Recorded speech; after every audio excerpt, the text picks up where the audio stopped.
Have you ever spoken something in the heat of the moment, only to regret it later? Maybe you didn't mean to hurt anyone, but the damage was done. As we age, the way we communicate with our children becomes even more important. Our words can either build lifelong bonds, or slowly create walls that leave us feeling alone. In this video, I'll share 5 seemingly harmless sentences that can silently harm your relationship with your children as you grow older. These are the words many parents speak with good intentions, but later discover they've caused emotional distance, regret, and loneliness. Stay with me until the end, because understanding these lessons can help you avoid mistakes that many elderly parents regret.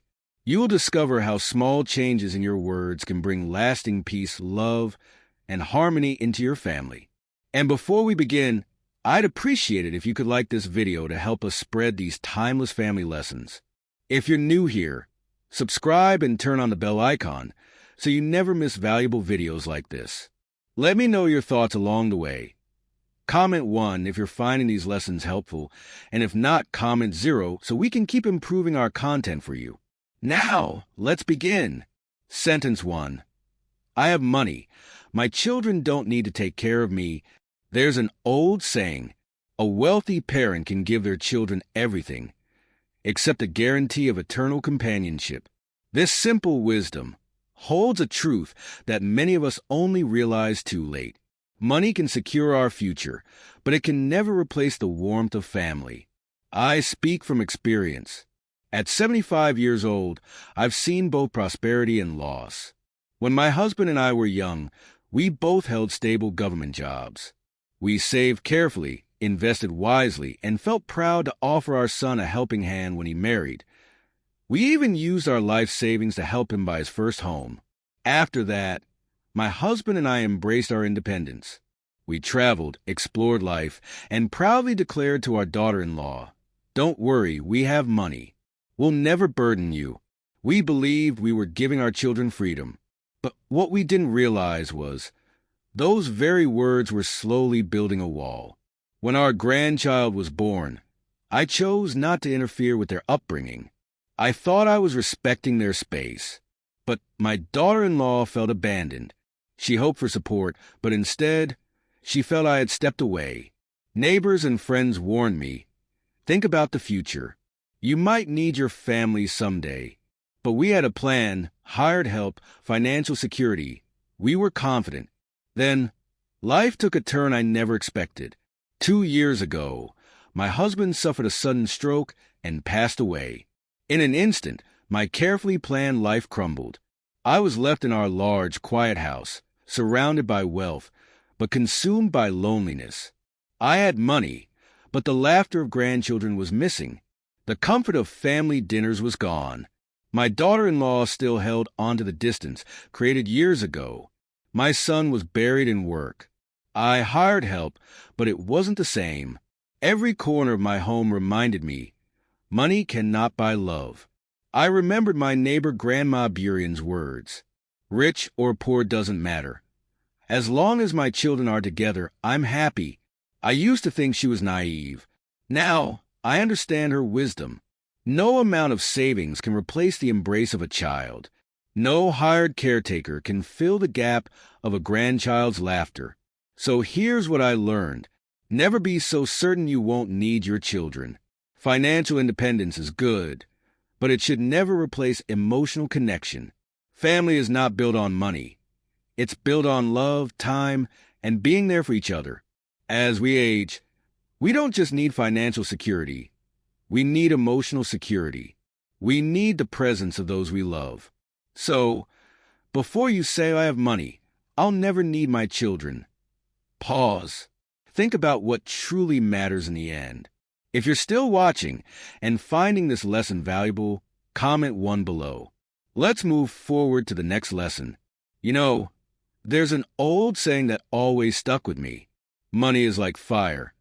It can warm your home, but if you're not careful, it can burn it down. See, we all work hard our entire lives, saving, investing, trying to build something for our families, right? We want to make sure our loved ones are secure, that they never have to struggle the way we did. But what we don't realize, sometimes money can destroy the very bonds we're trying to protect. I want to tell you a story that still breaks my heart whenever I think about it.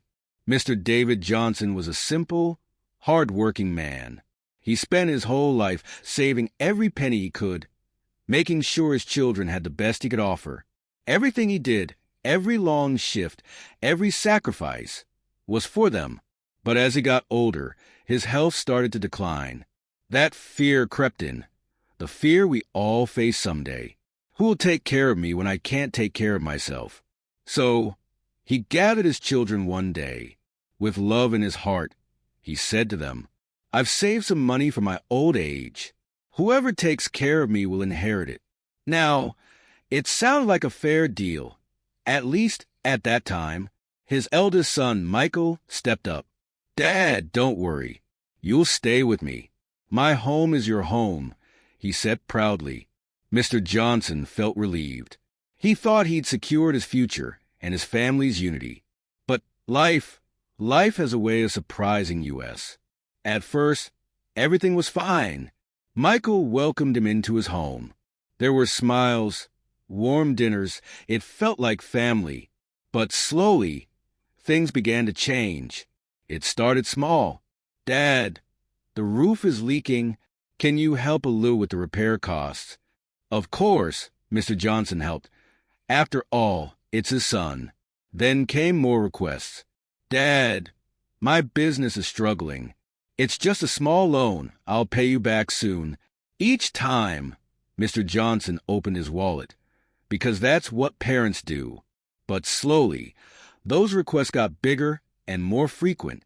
One day, he looked at his bank account and realized most of his life's savings were gone.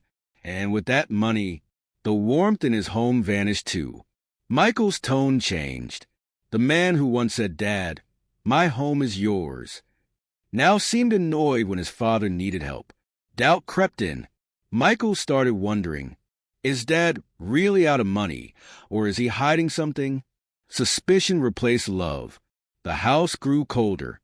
Every meal felt tense, like everyone was walking on eggshells.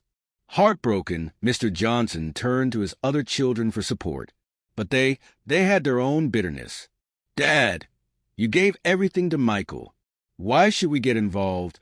And just like that, the money that was meant to bring them together had torn them apart. I still remember the day Mr. Johnson shared his pain with me. His eyes filled with tears as he said, "I thought I was securing my future, but I ended up losing my family." Here's your translated version in natural, emotional English. That day, I realized something. Money is important, but it can never replace love. As we grow older, we all believe that if we have enough money, we'll be secure. But I've seen it with my own eyes. The face that brings you a cup of tea, the hand that holds yours in a hospital. That comfort doesn't come from a bank balance. It comes from relationships, from people who truly care. So, remember this. Yes, share your financial plans with your children, but don't give away everything to one person and lose your dignity.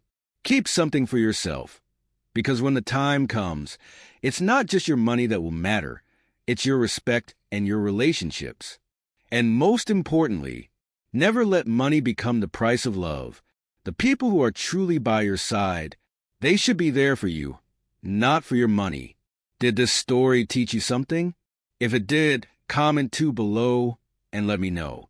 And now, let's move on to something just as important. A sentence that many parents say, without realizing how deeply it can hurt. Why can't you be like your siblings? I'm sure many of you will relate to this. So stay with me, because this next lesson might touch your heart. There's a saying that I didn't fully understand when I was younger. A family built on love is a family built to last. Back then, I thought love meant pushing my children to be their best. But what I didn't realize was, sometimes, the pressure we put on them can push them away instead. I want to tell you about someone I knew, a father named Mr. Robert Miller, and how his desire to see his son succeed ended up costing him their relationship. Robert was a proud father. Like any parent, he wanted his kids to have good lives. He believed success meant a stable career, a high salary, and respect in society. And he was blessed with children who, on the surface, seemed to be doing well. His eldest son, John, had built a thriving business. His daughter, Emily, was a lawyer, smart, confident, making the family proud. But his youngest son, David, was different. David didn't chase big dreams. He had simple goals. He wanted a small job, a quiet life, and to be happy in his own way. But to Robert, that wasn't enough. Every family gathering, every holiday dinner, Robert would look at David and say, "Why can't you be more like John? Look at Emily. She's doing so well. When will you catch up?" He thought he was motivating David, but what he was really doing was breaking his spirit. I remember one conversation with David. He looked at me, eyes filled with sadness, and said, "I try so hard, but it's never good enough. He always sees what I'm not, never what I am." Those words stuck with me. David loved his father. He wanted to make him proud. But no matter what he achieved, it felt like he was living in the shadow of his siblings. So, one day, David left. He moved to another city, hoping that maybe distance would ease the pain. But it didn't. Every phone call turned into a comparison. Every visit felt like a test. The pressure didn't stop until David stopped calling altogether. Years passed. Robert grew older. His once strong body weakened, his voice softened. But the thing that hurt him the most was the silence. The son he loved was gone. Not physically, but emotionally. One afternoon, I sat with Robert on his porch. He looked out at the empty driveway and said softly, "I thought I was helping him. I just wanted him to do well. But now, I'd give anything just to see him walk through that door, even if he's not successful. I just want my son back." His voice cracked. There was regret, deep and painful, but it was too late. See, that's the thing about words. We think we're pushing our children toward greatness, but sometimes we're pushing them away from us. We forget that every child is different. Success doesn't look the same for everyone. For some, it's a big career. For others, it's a simple, peaceful life. What matters is that they're happy and they know we love them, just as they are. So, if you've ever said, "Why can't you be like your brother?" Or, "Look at your sister. Why can't you be more like her?" I want you to pause, because that one sentence, it can create a wound that lasts a lifetime. As parents, our job isn't to mold our children into what we want. It's to love them for who they are. So, the next time you feel that urge to compare, stop. Instead, say, "I'm proud of you, just the way you are, because trust me, one day, you'll wish you said it more often." If this message touched your heart, comment 3 below and let me know. And now, we move on to something just as important, a sentence that many of us say without realizing it. The kind of sentence that keeps old wounds open for years. Don't bring up the past. Stay with me, because this next lesson could change the way you see your family forever. There's a saying I heard once, and it's stayed with me ever since. What's done is done. Let it go with the wind. At the time, I thought it was just another old phrase. But as the years passed, and as I've grown older, I've come to understand how powerful those words really are. See, when we hold on to the past, when we keep reminding our loved ones of their old mistakes, we think we're teaching them a lesson, but what we're really doing is building a wall between us and them. I saw this happen to a woman I knew. Her name was Mary Thompson. Mary was a strong woman, sharp-minded, hard-working, a school teacher for over 40 years. She raised 2 sons, James and Daniel, along with her husband Paul. From the outside, they were a good family, but inside that home, there was always tension. And the reason? Mary couldn't let go of the past. Whenever her children visited, whether it was a Sunday dinner or Christmas, conversations would start off fine, But before long, Mary would slip back into her old habit. James, remember that time you dropped out of college? You almost ruined your future.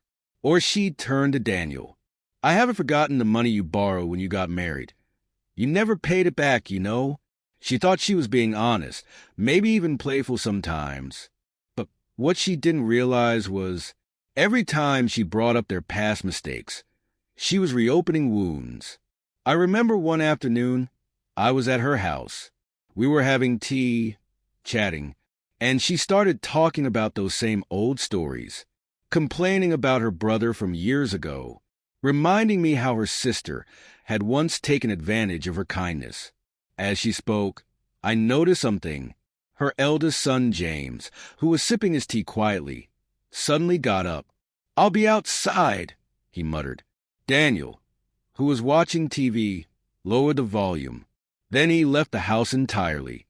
This wasn't the first time. It was a pattern.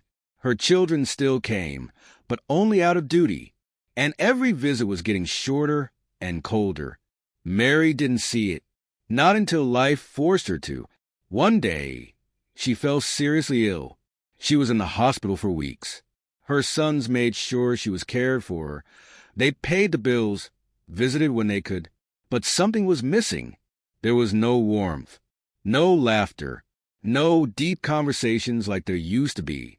Lying in that hospital bed, she finally saw it. All those years, all those words had driven her family away. I remember sitting by her side one evening. Her voice was weak, but her eyes were full of regret. I thought I was teaching them. I thought I was helping, but all I did was remind them of their worst moments.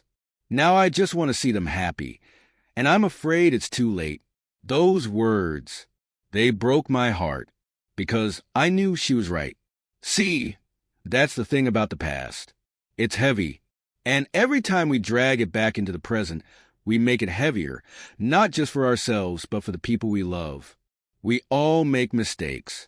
Our children, our partners, and yes, even us. But if we want to hold our families close, we have to learn to let it go.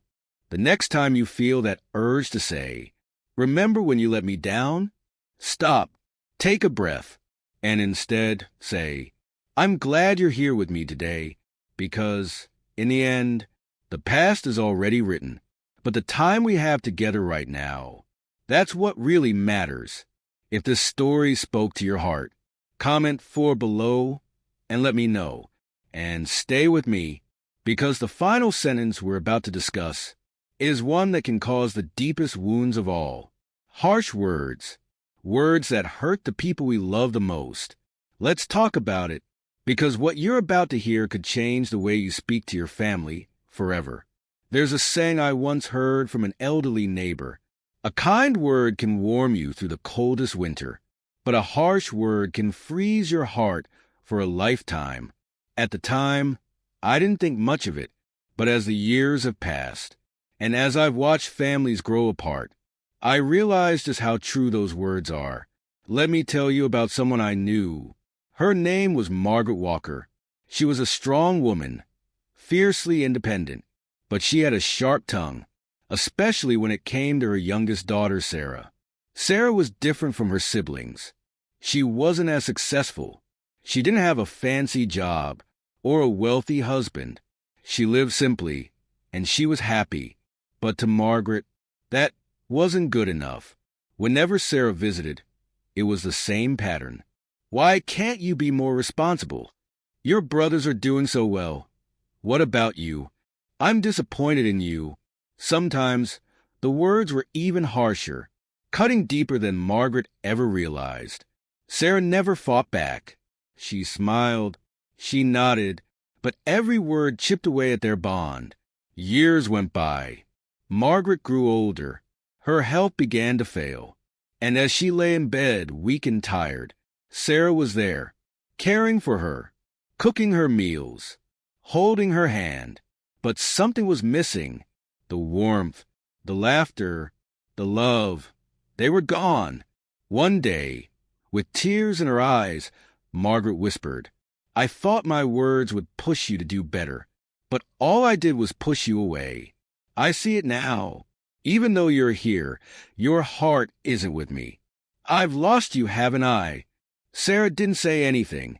She just smiled like she always had. But Margaret knew. The damage was done. That's the thing about words. They can't be taken back. We say things in anger, or when we're stressed, or when we just want to teach them a lesson. But what we don't realize is those words can leave scars that never fully heal. So, before you raise your voice, before you say something you can't undo, stop, breathe, and ask yourself, is this the memory I want to leave behind? Because, in the end, our children won't remember how much money we left them or how clean we kept the house, but they'll remember how we made them feel. Did our words make them feel loved? Or did they make them feel small? I've made my mistakes, and I've seen others make theirs. But if there's one thing I know for sure, it's this. The greatest gift we can give our children is a home filled with kindness. So, as we close this video, I want to leave you with one thought.